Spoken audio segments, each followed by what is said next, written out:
Night had fallen over a continent at war. The air was cold, metallic, and filled with the low hum of distant engines that never seemed to stop. In a forgotten corner of a military outpost, under the dim glare of a single floodlight, an officer walked across the wet concrete, his boots echoing in the silence. He was not a soldier of the front lines, but a man of precision, a mind forged in blueprints and equations. Tonight, he was summoned for something different. A message had arrived before dawn. An enemy machine had been captured, nearly intact. For the High Command, it was a triumph. For him, it was a puzzle waiting to be solved. As he approached the hangar, the cold air carried the smell of oil and scorched metal. Inside, mechanics stood frozen around a hulking shape, draped beneath a tarp. When the canvas was pulled away, he stopped breathing for a moment. There it was, the machine that had haunted their skies for months. To the untrained eye, it was ungainly, almost absurd. A brute, dressed in steel and arrogance. But to him, it was something else entirely. There was a logic hidden in its mass, a pattern in its defiance of gravity, a silence that seemed to mock their efforts. What should have been a moment of victory felt like a warning. He could sense it already, the weight of a truth no one wanted to face. Beneath that metal skin lay an answer, one that could rewrite everything they believed about the war, about power, about the very limits of their nation's will. As he reached for his tools and gave the order to begin the examination, the hangar seemed to hold its breath. Somewhere in that machine, the future was waiting to be found. He stood still for a moment, the echo of his own footsteps swallowed by the cavernous hangar. The floodlight above flickered once, then steadied, throwing long shadows across the riveted hull of the captured machine. The men around him waited in silence. They knew better than to speak when he was thinking. Without a word, he stepped closer, his hand brushing along the cold surface of the metal as if reading braille written in steel. The texture was different, smoother, denser, almost alien. This wasn't how their own aircraft felt. Their planes were lighter, thinner, forced to be efficient. This was indulgent engineering, the kind that came from a country that did not fear running out of anything. He signaled for the lights to be lowered and the inspection lamps brought in. The shadows retreated, revealing seams, bolts, and joints that seemed too perfect. The fit was exact. There was no warping, no crude adjustments, no improvisation. He ran his fingers along the rivet line, every point aligned like a metronome. Whoever built this, he thought, had precision to waste. He motioned for his team. "Open it," he said quietly. Tools clanked. Wrenches turned.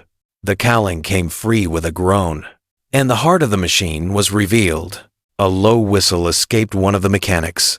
The engine looked monstrous, an intricate crown of metal cylinders arranged with unnatural symmetry. The officer leaned forward, his face half lit by the inspection lamp. He recognized at once that this was no ordinary radial engine. The pistons were thicker, the assembly tighter, the materials pristine. He lifted a flashlight closer and caught the faint shimmer of alloys he had never seen used in their factories. High-grade aluminum, possibly nickel steel. Every component was clean, uniform, deliberate. Even the welds were elegant. He began to take notes in his small leather-bound book, writing with deliberate precision. Displacement, massive. Compression ratio, high. Output, at least 2,000 horsepower. He hesitated, recalculating twice. The numbers made no sense. Their own engines were fighting to reach 1,700 at full output, often burning out after a few hours of combat. This one could deliver more, and it looked like it could do it forever. He circled the figure twice, then underlined it. "Impossible," he murmured under his breath. But it wasn't. It was right there, humming in silence. He called for the turbine assembly to be checked. A technician crawled under the fuselage and froze. "Sir, there's ducting here. It runs all the way to the tail section." The officer frowned, crouching beside him. The pipes were wrapped in heat-resistant shielding, leading to a mechanism that should not have existed. A turbine compact, balanced, with perfect machining. He understood instantly what it was. A turbo supercharger. He felt his stomach twist. They had tried to build one once, years ago. It had melted itself apart in under 10 minutes. This one looked untouched, immaculate. He stood and backed away a few steps, staring at the system as though it might come alive. The design meant one thing. This machine could climb higher than anything they possessed. It could hold full power where theirs gasped for breath. That explained everything. The sudden losses at high altitude, the pilots' confused reports, the enemy fighters appearing from the clouds with impossible speed. He closed his notebook slowly, feeling the cold of the metal in his fingertips. For months, they had been blaming tactics, training, luck, but it had never been about pilots. It had always been about this. He turned back to his men, checked the mounting points, the engine supports, everything. They obeyed. Their movements mechanical, their expressions tight with unease. The silence of the hangar grew heavy. The officer glanced toward the far end of the room, where the insignia of the enemy still faintly showed beneath the grime. The paint had been scorched, but not erased. The symbol stood out, like a quiet accusation. For the first time, he felt the weight of it, not as a rival emblem, but as a shadow of something far greater than their machines could ever match. One of the mechanics called out, "Sir, the cylinders each can be removed separately." He turned, startled. Individually, the man nodded. If one's damaged, it can be replaced without dismantling the engine. The officer was silent for a long moment. That single detail spoke volumes. Every hour of maintenance they struggled with. Every delay in returning planes to the air solved by one idea. Not brilliance born of desperation, but of abundance. An army that could afford to design for convenience, for efficiency, for scale. They weren't fighting soldiers anymore. They were fighting an industry. He wiped the oil from his gloves and stared at the open engine bay. The smell of fuel and metal filled the air, sharp and bitter. The floodlight above flickered again. Something in him shifted an unease, deeper than fear, colder than defeat. This wasn't admiration. It was the recognition of inevitability. The kind of realization that didn't arrive with noise or drama, but with a quiet, crushing clarity. The machine before him wasn't just an aircraft. It was a message, a demonstration written in rivets and power curves, declaring that the balance of the war had already tipped and no one in command even knew it. He looked at the engine one last time, its polished surfaces catching the harsh light like the facets of a weapon forged not for battle, but for domination. Somewhere behind him, the doors creaked as the night wind slipped in, carrying the faint smell of distant smoke. He closed his notebook and exhaled. The first truth had been found, and yet he knew this was only the beginning. Beneath this shell of precision and power, something far darker was waiting to be uncovered. He returned to the machine the next morning before the mist had lifted from the airfield. The hangar was silent except for the ticking of metal cooling in the cold dawn. The engine stood uncovered now, stripped of its panels like a body on an autopsy table. What he had seen the night before still haunted him. He had expected strength, but what he saw was precision born from excess. The difference gnawed at him. His nation built machines like soldiers lean, efficient, forced to do more with less. But this was something crafted without fear of limits. Every bolt, every line, every redundant system whispered of a philosophy he was only beginning to grasp. He leaned closer to the framework and traced a gloved hand across the inner fuselage. There was an order here that went beyond engineering. It was discipline expressed through metal. No corners cut. No compromises disguised as necessity. The Americans hadn't just built an aircraft to win a battle. They had built one to survive a war of attrition.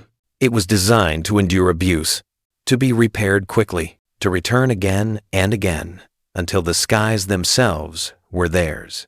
That was its genius. It didn't rely on perfection. It relied on abundance.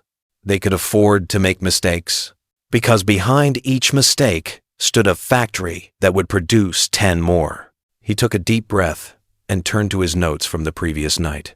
The calculations were still there, taunting him with their simplicity. 2,000 horsepower, reinforced frame, massive weight. Yet, it all worked together, perfectly balanced. Their own designs sought purity, elegant curves, minimal drag, the pursuit of agility and grace. But this foreign beast had no elegance, no subtlety. It was brutal, overpowered, and unapologetic. And somehow, that brutality had become its beauty. It represented a mindset that saw power not as something to be sculpted delicately, but to be multiplied until opposition became meaningless. He stepped back and watched as his assistants examined the airframe. They were quiet, uneasy, as if the machine might be listening. He knew what they were thinking because he felt it too. This aircraft defied their doctrine. It ignored every principle they had been taught about efficiency, speed, and precision. Yet it worked, and it worked better than anything they had. The realization struck him with painful clarity. His entire education had been built around scarcity. Every decision, every design choice, had been shaped by what they didn't have. But this machine came from a place that had never known that hunger. It was a product of comfort, of vast resources, of factories that never slept. He moved toward the cockpit, stepping on the maintenance platform as the glass canopy was raised. The controls gleamed, not with luxury, but with intent. Everything was oversized switches, gauges, levers built for practicality under stress. He imagined a pilot with frostbitten hands gripping the throttle at 20,000 feet, still able to fly, still able to fight. His own nation's machines demanded delicacy, constant attention, mastery. This one demanded only resolve. It forgave imperfection because its design compensated for human error. It wasn't a pilot's aircraft. It was an engineer's statement of faith in the system behind it. He stared at the instruments, the redundant circuits, the labeled panels that spoke of a mass production mindset. It wasn't just design, it was ideology. It was democracy expressed through machinery. Every component told the same story. Interchangeable parts, standardized fittings, 1,000 identical copies built by hands that never saw the front. This was not genius in isolation. It was collective genius, the strength of a system where 1 million people worked toward one purpose.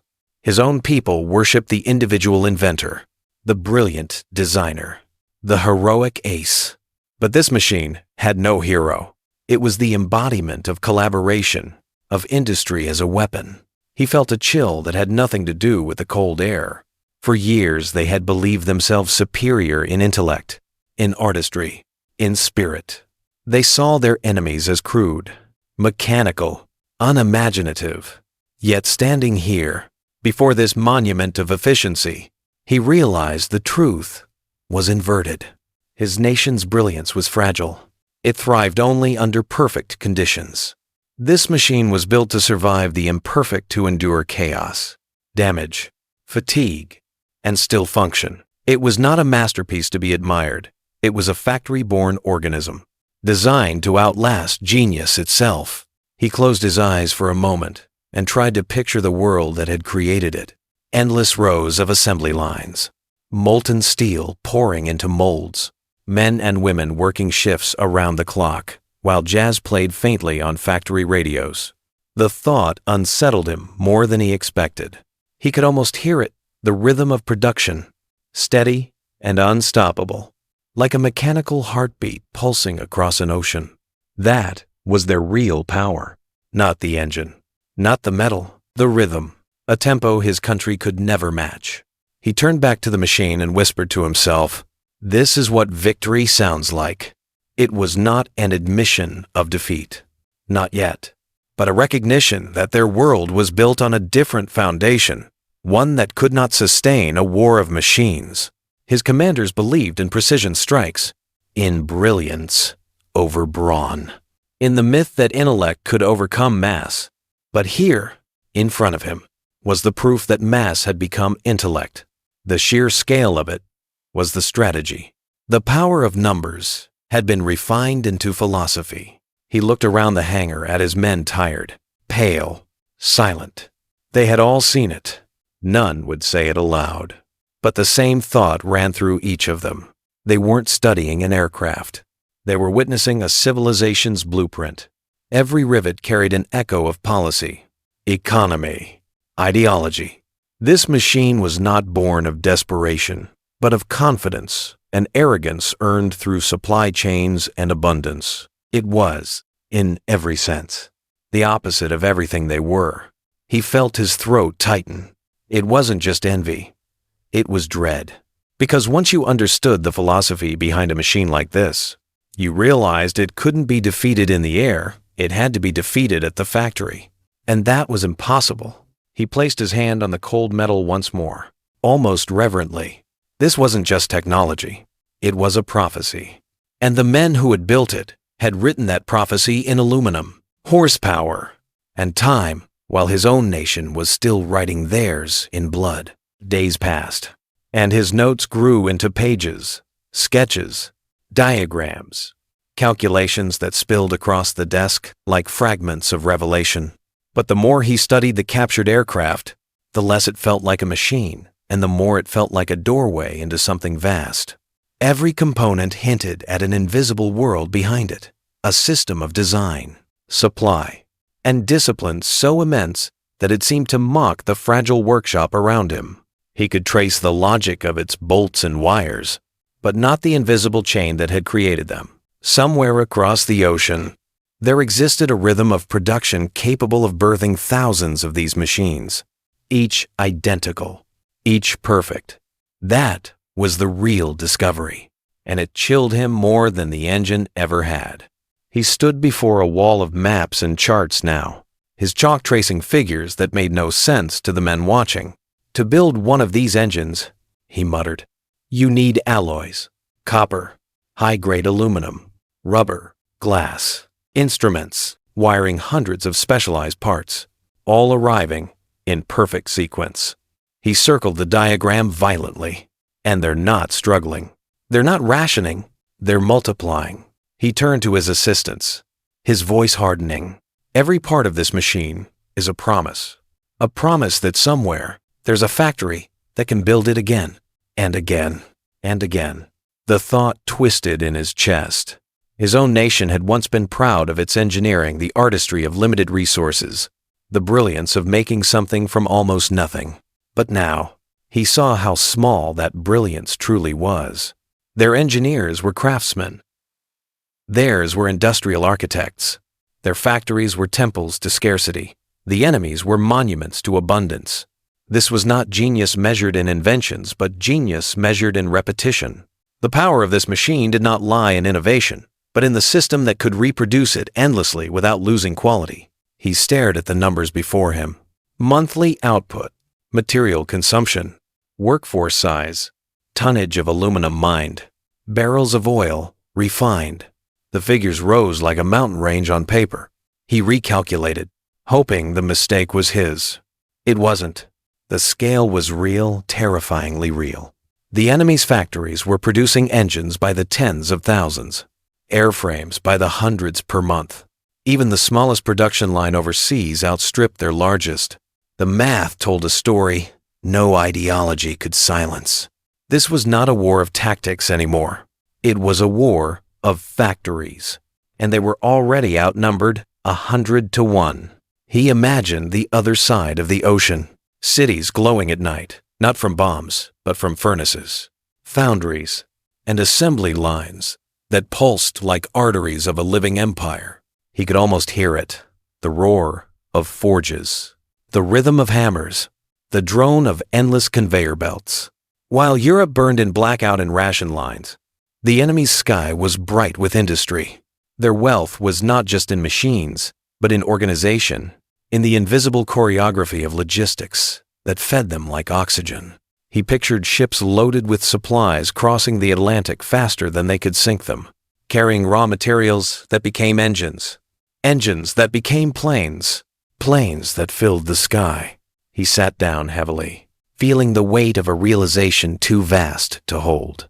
They had believed the enemy was fighting with pilots and soldiers, but now he understood. They were fighting with systems. Every bolt, every round of ammunition, every gallon of fuel was part of a machine that extended far beyond the battlefield. The captured aircraft was just a single cell in an organism that spanned a continent. To destroy one was meaningless. The organism would grow another overnight. His hands trembled slightly as he lifted a report from the intelligence section. It contained intercepted production data numbers that should have been impossible. Entire cities had been converted into manufacturing hubs, their industries synchronized like clockwork. Civilian car factories had become engine plants. Textile mills now produced parachutes and uniforms. Nothing was idle, nothing wasted. It was as if the enemy had turned its entire population into extensions of the same will. They didn't have to be the best, they just had to be endless. He rose and walked to the hangar doors, pushing them open to the bitter air outside. The horizon was a dull gray smear, broken by the silhouettes of smokestacks and cranes. His own nation had once boasted of its might, of its proud industrial heart. But that heart was choking now, strangled by blockades, shortages, and bombers that erased factories faster than they could rebuild them, even as they built new prototypes and dreamed of miracle weapons. They were bleeding to death on the assembly line. He remembered the way his superiors had spoken of willpower, of spirit, of destiny. He had believed them once. But standing there, his hands stained with grease from a machine that should have been impossible, he realized that destiny was forged in furnaces, not speeches. The side that controlled the factory floor would always control the battlefield. Ideology could inspire, but steel and oil decided who survived. He returned to the desk and looked once more at the captured machine. It sat silent and perfect, a fragment of an empire that could outbuild them, outlast them, and outthink them, not through brilliance, but through scale. He understood now that the real enemy wasn't the pilot who flew it, it was the factory worker who built it, the engineer who designed its molds, the manager who ensured every part arrived on time. Together, they formed a web of strength that no bomb or strategy could sever. He felt his throat tighten. There was no shame in admiring it, but there was terror in understanding it. They had entered a kind of war their leaders didn't even recognize.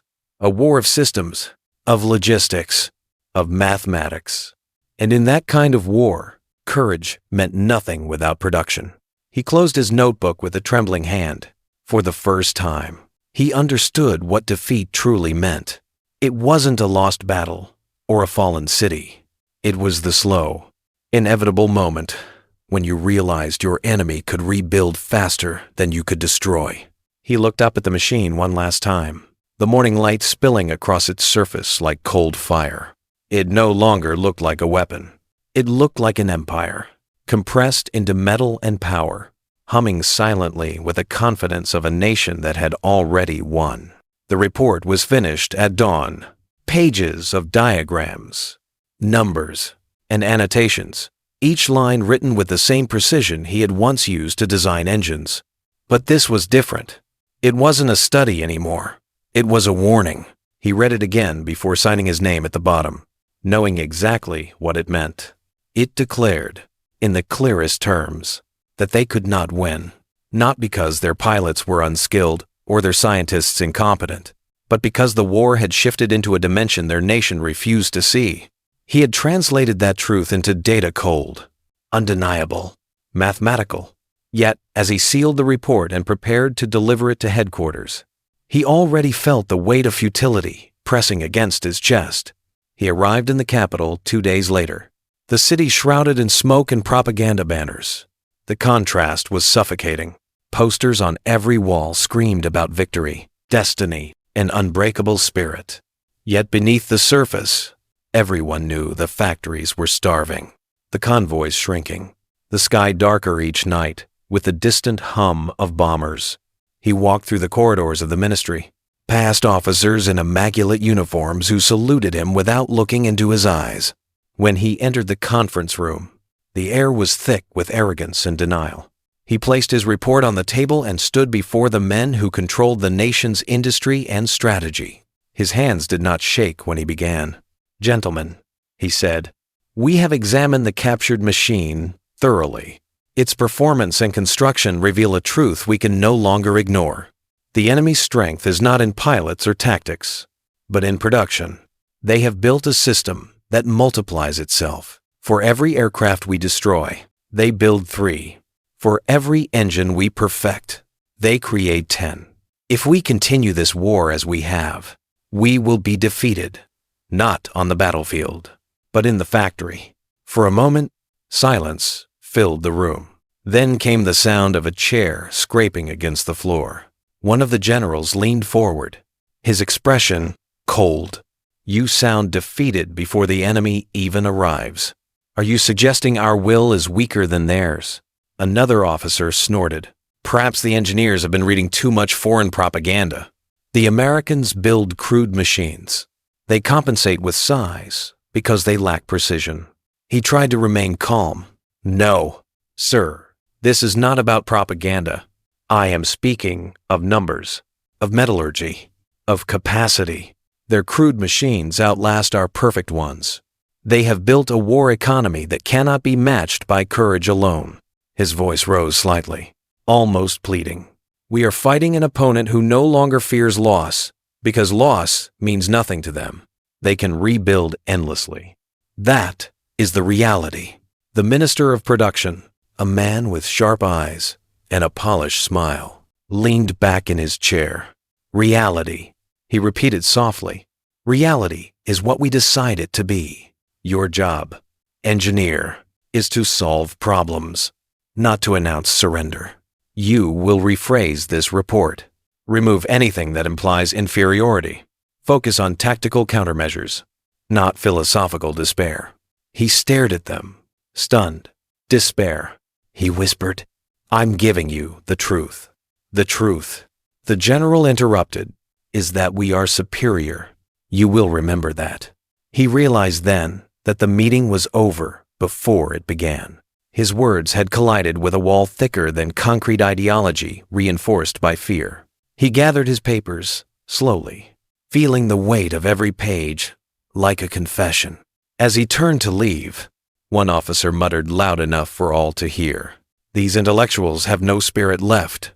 Always numbers. Always pessimism.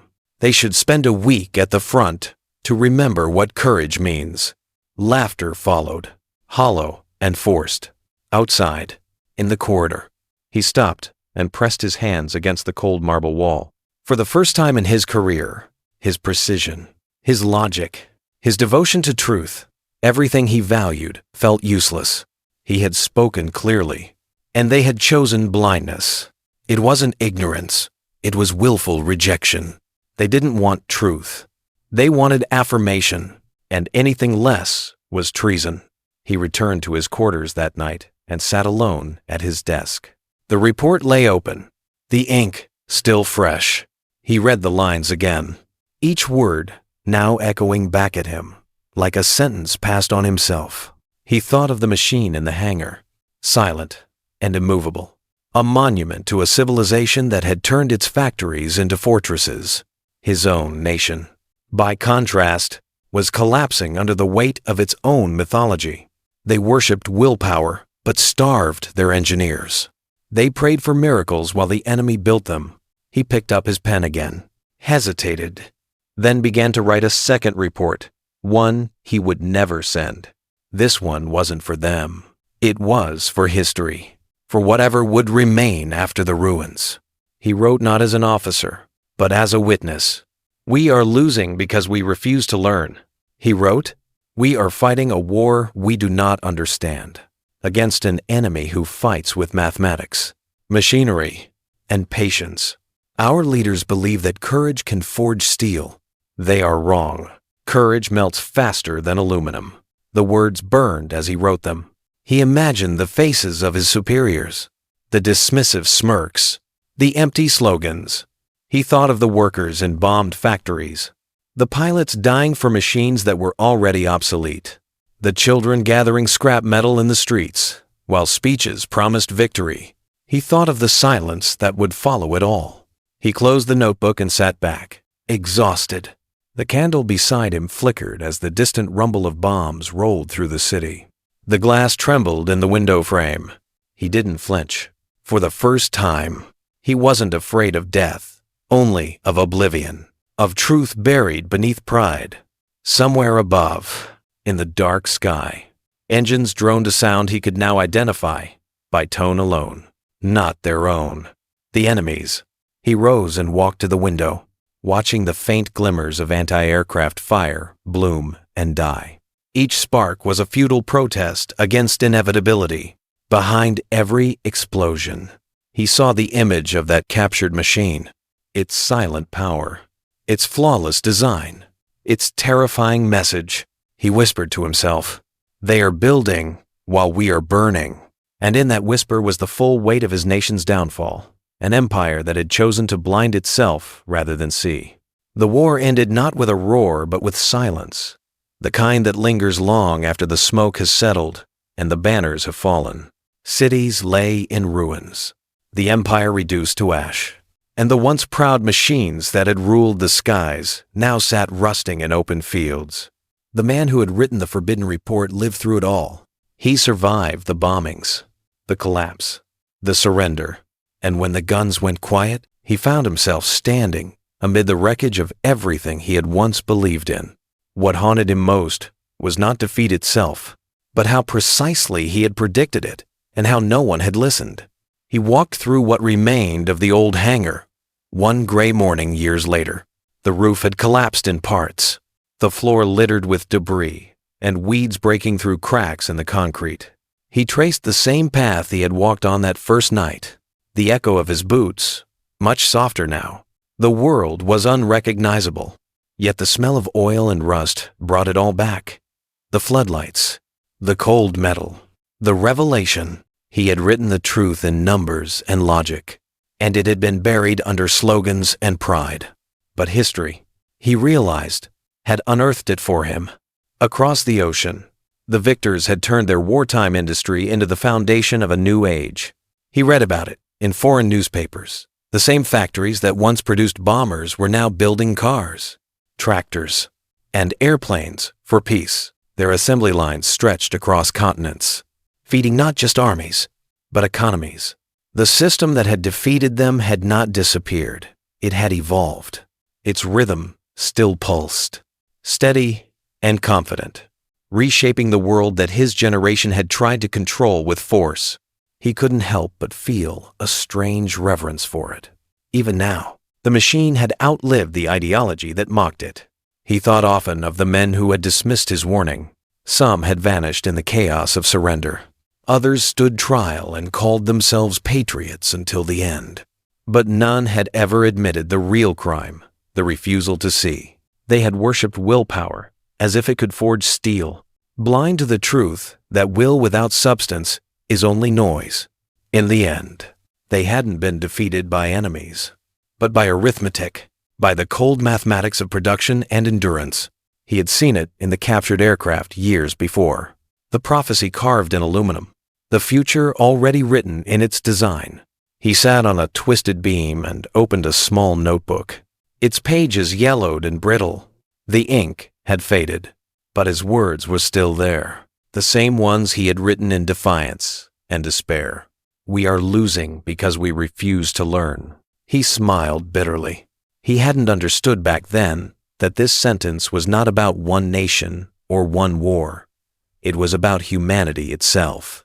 Every empire, every generation builds its monuments of pride, and each believes it has transcended the laws of reality. But the truth remains patient. It waits, buried beneath the noise, until time exposes it again. He closed the book and looked up at the broken rafters, the beams catching the pale morning light. The war had taught him that machines were never just metal. They were reflections of the people who made them. The captured aircraft he once studied had not been a weapon of destruction. It was a mirror held up to his world. It showed him what his country lacked, not in technology, but in humility. It had taken the end of everything for him to understand that progress was not born from dominance, but from the willingness to learn, to question, to adapt. He could still remember the sound of that enemy engine the first time it turned over under his inspection. The deep, steady growl of power, refined, not improvised. That sound had frightened him then, not because it was louder, but because it was certain. It was the voice of a civilization that had built its strength on precision, not arrogance. Now, standing amid the remnants of his own, he realized that certainty had not come from superiority. It had come from structure, from the invisible hands of thousands of ordinary workers who had believed in something larger than themselves. He stepped outside. The morning air was cold and sharp, carrying the distant clang of rebuilding somewhere beyond the horizon. Life was moving on, as it always did. Nations that had once annihilated each other were now trading partners. The same metal that had once killed now formed bridges, engines, and homes. But deep inside him, the echo of that revelation still burned the knowledge that truth ignored becomes catastrophe. He walked toward the field beyond the hangar, where rusted aircraft bones lay half buried in the grass. Time had reduced them all to the same color, the same dust. Friend and enemy, genius and fool all equal. Now, he ran his hand along the corroded fuselage, feeling the texture of decay. It reminded him of how easily greatness fades when it's not grounded in reality. He whispered softly, "We thought we could bend the world with our will, but the world does not bend. It breaks those who refuse to see it as it is." He stayed there for a long time, listening to the wind pass through the ruins. Somewhere far away, he could still hear the hum of engines, the sound that had once haunted him, now transformed into something almost peaceful. Perhaps that was the legacy. He thought not the destruction, not the pride, but the knowledge bought with pain. The understanding that the future belongs to those who build, not to those who boast. As he turned to leave, the sun broke through the clouds for a moment, illuminating the metal wrecks scattered across the field.